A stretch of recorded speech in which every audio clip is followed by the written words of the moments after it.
Hello, everybody, and welcome back to the Soberful podcast. And I am joined today by Cammie Wolf Rice. Hi, Cammie.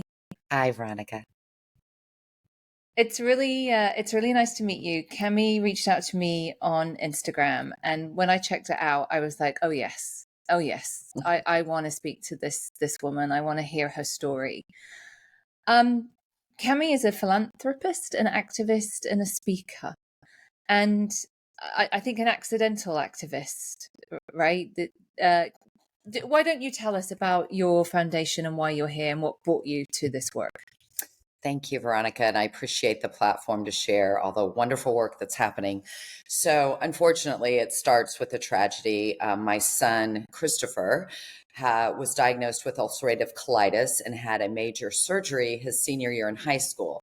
It happened to be at the exact same time that Purdue Pharma released the wonder drug, oxycontin.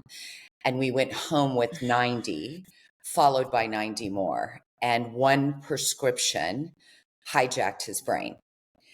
And this was a kid that he had aspirations to be a Navy SEAL, super disciplined, AP student, just a powerful, powerful, amazing kid. And it hijacked his life and mine. And I did exactly what the doctors told me to do. And that was to give them to him every 4 hours. And he was in pain. But there was nobody to talk about the mental side of being ill. There was nobody to warn us of the dangers of being on opioids. And my God, to go home with 90 of them. And so he fought it for 14 plus years, managed to still graduate college. But I lost him February 26, 2016. And for 2 years, Veronica, I kept very, very quiet because of the stigma. And as sad as it sounds, I wanted my son to have a respectable death. Okay, so he got addicted to Oxy at 18 from surgery. So there was no prior Nothing. addiction issues. He was a good kid doing all the right things.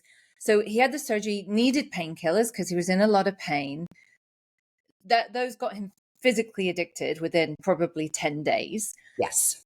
And then he could never get off of them. What happened? So it was from 18, it was 14 years of struggling with opioid addiction. Yes. Oh, I know that I know this has been a while for you, but my anger just went through the roof. I'm furious. I'm so sorry. I always say I have my PhD in treatment centers and rehabs, and it's called an MOM. We went to multiple, and I was fortunate that I had resources to help him. And he tried so hard. He fought it every single day. And then he would have a relapse and he would feel so guilty that he'd let me down and and he was so horrible on himself.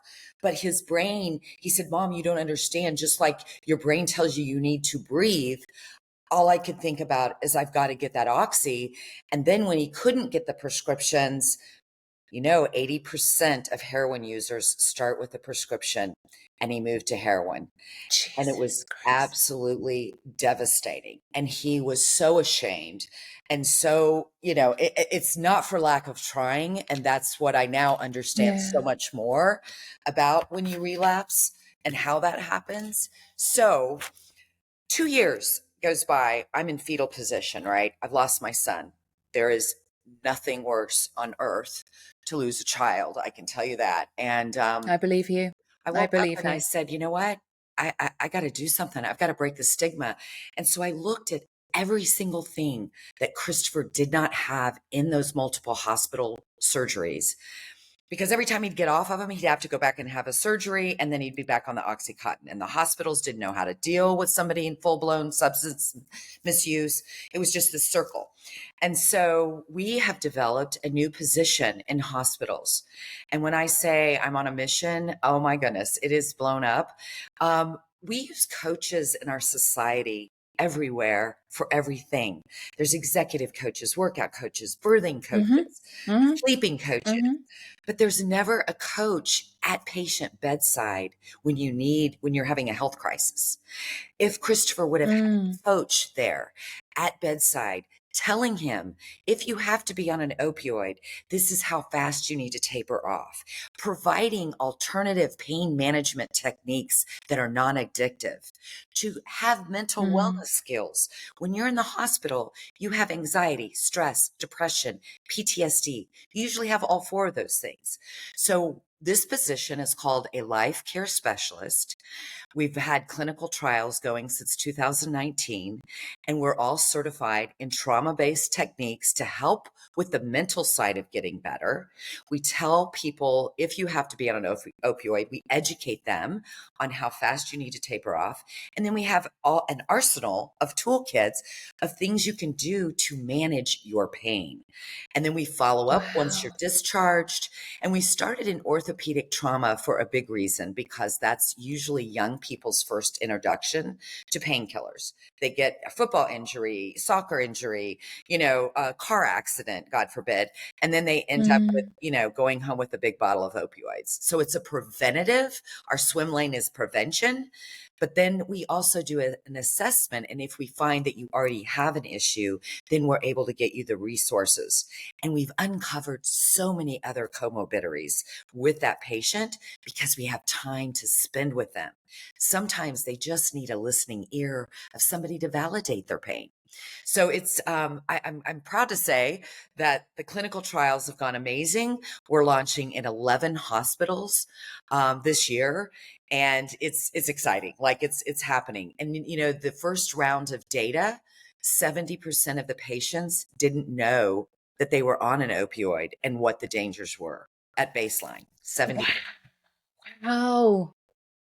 Yeah. Oh my God, Cammie. And the thing is, you have no financial motive, right? You just want the patient to get better, and like there's no financial motive like there is with Purdue. Oh my God, that just sounds incredible. Yeah, I knew that if I took my anger, I got to let go of the anger. I went through Yeah, that for sure. yeah, But if you yeah, go, yeah. don't get me wrong, I do rallying at the White House on fentanyl. I mean, the thing that is incredibly sad and hard to say from a stigma standpoint, but I'm going to say it. The United States is under a chemical warfare attack. It's killing 20 high school students a week, 300 kids a day with fentanyl poisoning, kids I experimenting. agree. Yeah. And so I speak out on the fentanyl, but um, my brother took a Xanax, one Xanax, my only sibling, and it had a speck of fentanyl in it, and my brother died. So now I've lost my son with the opioid epidemic and my brother with Oh my fentanyl God. poisoning. It's not an overdose, it's poisoning. He thought he was taking a Xanax, and there was fentanyl in it. And so I'm an advocate every single day. I understand my assignment very clearly, that I'm out to save lives, period. Save lives. That's what I do every single day. I don't get a paycheck. I don't do that for that. I'm taking my pain and turning it into Mm, purpose every mm, single day. mm. And that's what keeps me going. Otherwise, I wouldn't be doing great. Cammie, yeah, yeah. Yeah, yeah. And thank God for you. And I'm so sorry about your son. He sounds wonderful, and he sounds like the kind of human being we needed in the world. And I've remained in a state of being furious since the opioid crisis happened, where just and there is so much stigma, and I've heard so many stories of people, they were just getting on with their lives. They needed pain relief, and then here we are. Yep. Um, and thank God that we have you, because you seem like you're doing all the right things. You're determined and you're making a stink, and we need to. What would you tell families who are in the situation right now, like regular kid, good kid, no, you're not messing around with alcohol and drugs, has the injury, like what would you tell people now? Well, everyone needs to learn, no matter where you live, that you have to be a health advocate for yourself and your family. At some point in time, someone is going to be in the Mm, hospital, right? mm, And if it hasn't touched you, God bless, put your seatbelt on, because it's just a numbers game. It's going to happen, right? We probably all know somebody that's suffering. I would say, never, ever give up, ever give up. That recovery is so real. mm, I've mm, met so many people. We hear so many devastating stories, but there's so many people that are on the other side of it. And I believe that if you're educated and you know that your child has to be on an opioid, even the dentist, okay, dentists are some of the highest prescribers. If you're a mom out there and your child is going to get their wisdom teeth pulled, they don't need Percocet. They need Motrin, Tylenol, ibuprofen, ice. They don't need a narcotic. So it's time that you ask doctors questions and push back. Do I need to be on an opioid? If you do, there is a time and place, but understand it is not a sustainable solution. If you have a loved one that is in full-blown addiction, never give up on them. You have to set boundaries for sure, but you've got to love, because it's love and embrace that helps to get through it, right? And I wrote a book, and I'm not, it's been hard because I'm not a promoter, but I've got to promote my book because it has. Yeah, please do. Please do. Yeah, I do. I have to, because the book, A Higher Power, my son took over that book. Let me just be clear. While I tell my story, it's called The Flight, My Opioid Journey. And I'm very raw in this book. But while I share my story, it allows the reader to think of their own story. And I put QR codes after every single chapter. So if you're not a reader, you can just scan and watch a video. And then at the back of the book, I have a resource library that I can constantly keep updated because it's a QR code. So I can constantly put new resources, new videos, new content. But I use the analogy of a flight as our journey of life, and people leave our flight unexpectedly, and people get on our flight unexpectedly, and we land at different places in life: happiness, grief, sorrow, sickness, and you have to keep refueling. So it's really, I talk about a lot of things. I talk about embarrassment from being divorced, things that a home invasion. I had a home invasion. I thought that was going to be my book. That ended up being a chapter in the book, and it's on Amazon. And the reason I say that, if you've lost somebody, I talk a lot about how to forgive yourself. I didn't save my son. As a mother, it's our responsibility to keep our children safe. And I had to forgive myself. And so Yeah. all the money from the book goes to the charity. I really want life care specialists in our healthcare systems across the world, and I'm not going to stop until I get it there. That's it. I know that that's my mission, and I feel like Christopher. I believe you. I believe you can do. I've known you for 10 minutes. I believe you can do anything. Veronica, I love you. Christopher sacrificed his life, I believe, because I wouldn't be doing what I'm doing. I think this is a much bigger thing, that I can say. So I'm very proud of the work, but it's a whole team of people. It's getting champions. It's educating people. And I speak at schools, and I speak anytime I can get. I mean, it's amazing to me how many parents still don't know about Narcan. You should have Narcan. Everyone should own Narcan. Narcan should be where there's a fire extinguisher, period. That's the state of the union of the world. Everybody should have Narcan. And if you think, oh, not my kid, I've had that conversation, don't be naive. And it might not be for your kid. It could be for your kid's best. Yeah. Right? Right. Yeah.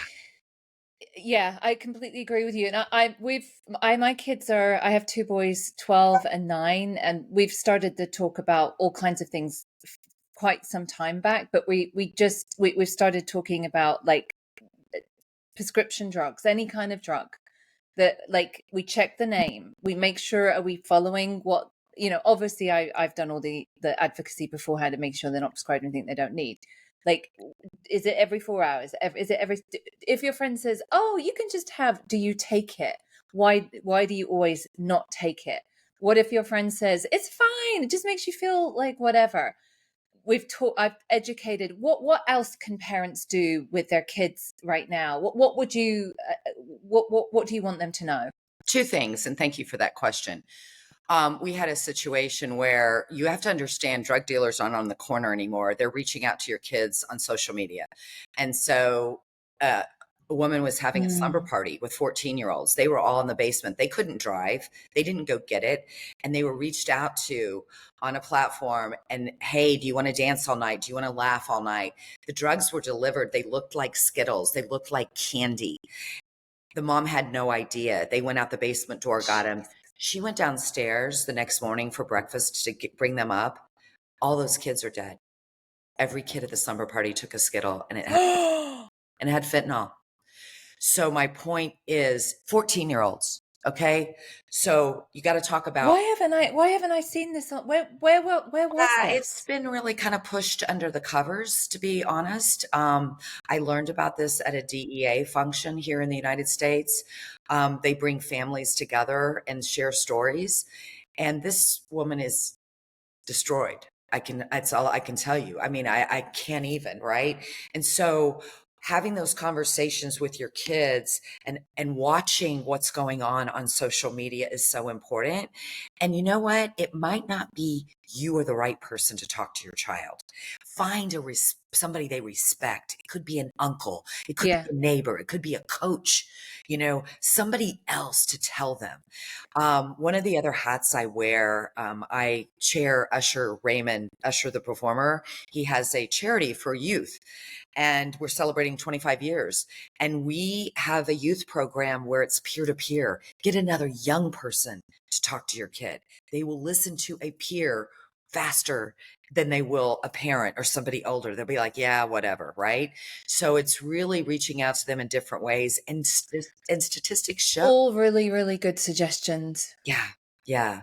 And if you can get your kid to push off that drinking, Sorry, go on. if you can if you can explain to your child that Yes. their brain is still developing, and if they can push off that experimental phase to older in their 20s, their brain gets fully developed and they can handle experimenting. People experimented with drugs forever. The difference is they're poisoned. There are young kids that are experimenting for the first time and dying. They don't deserve to die for making a bad choice. So it's really, really having those frank conversations of what's going on around the world, that it is a poisoning. Our kids are being poisoned, and it's so scary. And you can't really talk to your kids young enough. I have a 7-year-old grandson. He can have a full conversation with you about fentanyl and the dangers of pain medicine. So, it's not too, you just got to have those open conversations. Yeah, I agree. I mean, the fentanyl thing, that's what we've been talking about, that it's like the tiniest little, and it can be in anything. And it doesn't matter what your friend says. It doesn't matter how much they swear that it's fine. It can have a lethal dose and you could die that night. And I've heard, unfortunately, Cammie, many stories where back in the day when I was in addiction as a teenager with alcohol and drugs, and whatever was around in the 80s. But that's the thing, in the 80s I was like getting it off this boyfriend or that or whatever. It wasn't laced with fentanyl. I mean, I had some bad experiences, but there's a lot of kids who are, they're not addicts. They're not going to be addicts. They're doing something. I had lots of friends who a couple of times at a party. What? No, thanks. That's not for me. But that couple of times at a party is what's killing them now. Right. And whereas before they might just have a bad experience and go, "Oh, that's not for me." Now this is a different. And I don't know if people understand this fully. There was the case. Did you see? It was in Florida with they were West Point students. They were all at West Point, and a bunch of them over, and one of them I think tried to give someone mouth to mouth and then overdosed from it. I don't know what happened with that, but yeah, those are good kids. Yes. And that's the thing. I usually actually talk about that a lot of times in interviews, is if a parent's saying not my child, I'm sure the parents of the West Point cadets thought not my child on spring break that they would try cocaine. So you don't be naive with it. And that's the thing. You sometimes think that you're being a fear monger. No, you're not being a fear monger. Look at how many high school, middle school, there was an 18-month-old baby that was with his parents at an Airbnb, and there was leftover residue and a speck of fentanyl, and an 18-month-old died. So it's like a real, really scary, scary thing. And so the more we can educate and arm people with what's really going on, that it is a chemical warfare attack, the better, and I would be scared to death if I had it. I mean, kids your age, and I'm not trying, like I said, to be a fearmonger. It's just, yeah, I know. it looks like candy. It looks like a Skittle. They don't know, right? I think people that are in recovery, they know, and they've got Narcan. The sad thing is, people that are really struggling now, there's fentanyl addicts, and people say, well, why? I get this question all the time. Why would a drug dealer want to kill their client? Right? And it's no, but if They don't care how many die, because if they get you hooked on fentanyl, you're coming back 10 times a day. It's that strong. It's so potent, right? And so those fentanyl addicts out there, their lifespan is not going to be long. We all know that. But there's so many, they just go to the next one because it's all done on the black web, right? It's not a drug dealer on the Jesus. corner anymore. So, and it's people like you, Veronica, that you do this podcast, people that are listening right now. You're going to end up saving a life because it's going to educate somebody, and it's one person at a time that we save, and just talk about it. If everybody's listening to your podcast right now, tells everybody in their circle about it, look at how we build the army, right? So we just have to be able to break the Yeah. stigma and really, really talk about it. Yeah, it's so important. And I really appreciate you giving me this platform to share. It's so important. What were you? You're welcome. Were you involved in the Purdue lawsuit? What were your thoughts on that? I wanted to go down that route for sure, but to me, it was just my son's gone, and it was a distraction for Mm. what I needed to accomplish. I'm busy. I have Harvard Business School now doing a case study on the life care specialist. I'm speaking everywhere. I get a microphone. I'm speaking. UPS had me come in and speak to all their employees, Mm. right? I mean, we've got to educate parents. We've got to talk to everybody. I have a fire inside of me, and this is what I do Mm. 24/7.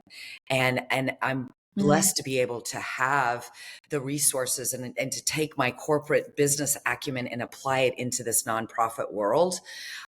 It's Mm. hard. I'm doing clinical trials. People are saying, well, I had pushback at the beginning from doctors saying it should be a college graduate. And I'm like, you know what?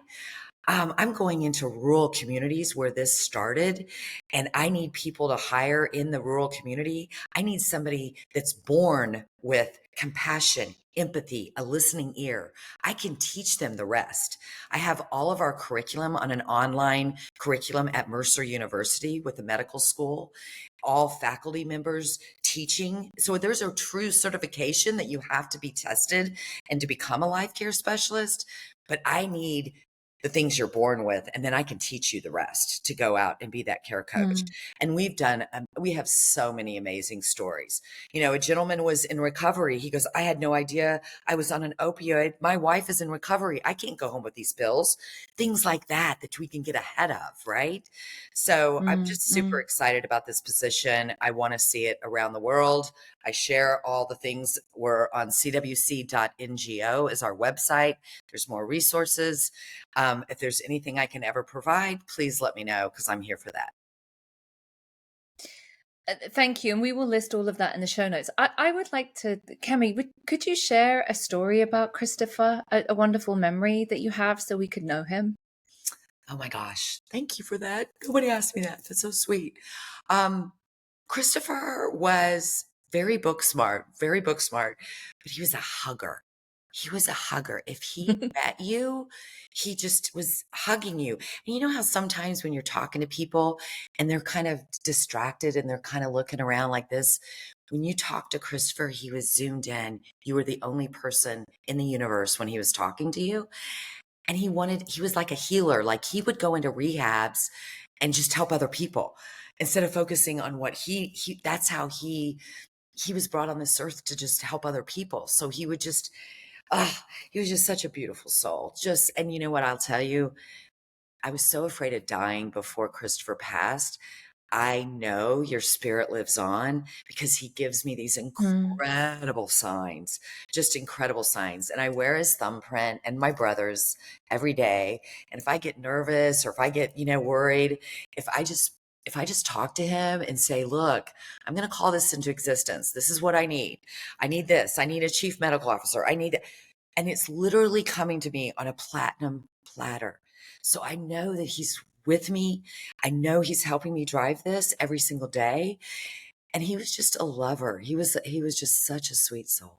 So that's what I'll say about Christopher. He was a hugger. He was a hugger. He's my go. Thank you. I really like to, yeah, because so much of the story is the addiction and the rehab and that kind of stuff. But there's a person, there's always a beautiful person. And I know that because you're his mama, and Yeah. like, you're just amazing.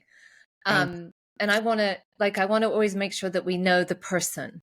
I'm so glad you said that because I do feel like, and I've said this before talking, I feel like sometimes he's treated like a number. He's a number. And when you think of one person dying, let's think about how many affected by one person dying. The grandparents, the cousins, the aunts, the uncles, and nobody's talking about those people, right? And giving them support. People forget about siblings. On Christopher's angelversary, people reach out to me. Nobody's reaching out to his brother to say, they'll say, hey, how's your mom doing today? What about how are you doing, Chase? You lost your brother. Mm, We can't forget about the siblings. We can't forget about the families that are devastated from losing a family member. mm, So why I love the love, but I want to make a message out to everybody. And it's interesting. I've united with all these moms that have lost their children, and we all lose friends out of it. It's so weird. People don't know what to say to mm. us. We want you to ask us Yeah. about our loved ones. We want you to talk about them. We don't want to act like they've never been on this earth. And what I will tell you about moms that have lost their children, we love hard because we know how short life can be. And so when I hug people, the relationships that I have, I understand how every day is a blessing and a gift. And so not to be afraid of us. We're everybody's worst nightmare. You don't want to think about even being in my club, and you shouldn't. But Mm, we mhm. still need that love and that understanding, right? That's what's gotten me through is love and God. Those two things. I got a better relationship with God instead of being mad and angry, right? So yeah, thank you for asking me about that because it's so, so important to keep our angels alive. It's so important. Thank you. And it is people. It is you said it. It's the worst thing. I've seen many parents go through it. I'm a parent myself now of two boys, and it is our worst fear. We don't want to think about it. Yeah. And it is terrifying, and people just don't know. You know, they don't know what to do, and they back away, which is hard for the person who's going through it because they don't know. And I've always just tried to say, like, tell me about your child. I'd love to know more about them because Yeah. yeah, they were real people, and I can see. So I can see you're a force, and I can see that you get shit done. Thank God for you, Cammie. What would like the next 5 years? What would you like to achieve with this work and this message? I really want us to have coaches at bedside in hospitals. That's where the health crises are. I believe that if Christopher would have had a life care specialist, he'd Yeah, be alive today. It didn't have to happen. So my goal is to really you got to have the clinical trials. By the way, we've been published in 5 medical journals. Data is so important, and I'm doing all my due diligence from that respect. Now it's time. Money should not be an issue. We need to fight together to say insurance should cover this. This should be a billing code. It shouldn't be so hard. I'm going after opioid settlement money, which I've already gotten in Arkansas, moving to another state. But it's how do I scale? How do we get this so that we really prevent and stopping it from ever starting? We've got to get ahead of it so that it never starts. Because as you mm, know, addiction is an everyday, long day thing. And I think we need to look at addiction different. There's trauma there. Most of the time, there is something there at the root cause that needs to be resolved from a trauma base to really fight addiction. And one of the things I want to say in AA, and I know AA has done amazing things for many, many people, but the one step I had a problem with that I want to change is Christopher had to stand up every day in meetings and say, I'm Christopher, I'm an addict. And it destroyed his self-esteem. It made him look at himself wrong. I want people to stand up and say, I'm extraordinary. I'm in recovery. I'm a warrior. I've got this. I'm going to kick ass. I'm going to beat this. Instead of saying, labeling them as this thing that has been stigmatized worldwide of addiction has got to stop. And the way we do that is really love and connection and conversation. Everybody needs to be talking about this and break the stigma, honestly. So I want to break the stigma. I want yeah, kids to stop dying. I want these life care specialists to be in hospitals around the world. So if there's a way you can help, here's the thing. I put so much emphasis on social media. How hard is it to like a post? How hard is it to share education, right? I'm doing a lot to educate people. Join on Instagram, on Facebook, on LinkedIn. Follow us. It's so important to support us on social media. I'm doing everything I can to reach all ages, but I need support from that. That doesn't cost a penny for somebody to hit the like button or to hit the share button. Please, please support us on a social media level. That would be amazing. Christopher Wolf Crusade, CWC. Yep, that's my advert. See, okay, so we will put that in all of our show notes, and we will put this episode on social media. So everybody, please make sure you're following Cammie. All of us can do something in our communities. All of us can have a conversation. All of us. I mean, I'm going to start getting involved in drug education in my schools. I've done a little bit, but they've been young. But I'm going to make sure I'm right ahead of that and making sure that we do have Narcanon everywhere, because that's just a no-brainer. We need access to that, not just the police and medics carrying it. We just moved, and I'm planning on getting it in my home. So can I tell you what I do at schools? Because I think this would be great to add. Yeah, please do. Okay, Veronica. So when you're on stage, I usually get Sweet and Low. I don't use Sweet and Low, but I get it because it's bright and pink. I get a little sugar packet. I open it. I pour it on the stage. And I said, if this is fentanyl, all 500 people, we would all be dead right now. It's a visual that kids need to understand. Yeah. I show on my, on your brochures, you can show a little speck on the end of a pencil tip. But when you take a sugar packet and pour it and say 500 people plus would be dead if this was fentanyl, they need that visual. And I mean, I literally had a kid raise their hand and say, hey, how do you test the drugs? How do you trust to see if there's fentanyl? And I was like, he said that in front of the principal, in front of all the kids. Brave to say it, but I was glad that he did. So now I just say it up front. Look, yes, there are fentanyl strips out there. Are you willing to do Russian roulette? If I hand you a gun, are you willing to put it to your head and pull the trigger? Because fentanyl strips aren't 100%, right? And I explained the whole thing around fentanyl strips. But the sugar packet, I just wanted to give you that because I think it is a really good visual that kids could grasp, and Skittles. I love that. Right? Yeah. A little. Yeah. Just a little something. That's brilliant. Good for you. I'm glad. Cammie, this has been, thank you so much. Please stay in contact. Anything that we can do to support you, I'll feature your stuff. You are on God's mission, and that's very clear. You're being lifted up by angels, and I know there'll be people listening who'll want to reach out and support you in any way. Please never hesitate to do that. And thank you so much. You really are extraordinary. And I can see how extraordinary Christopher was. There's just and I bet your Chase is too, just because he has had you as his mama. So thank you. Thank you so much for being here. Thank you. Thank you for this opportunity. It was wonderful to meet you, Veronica. Thank you. Thank you.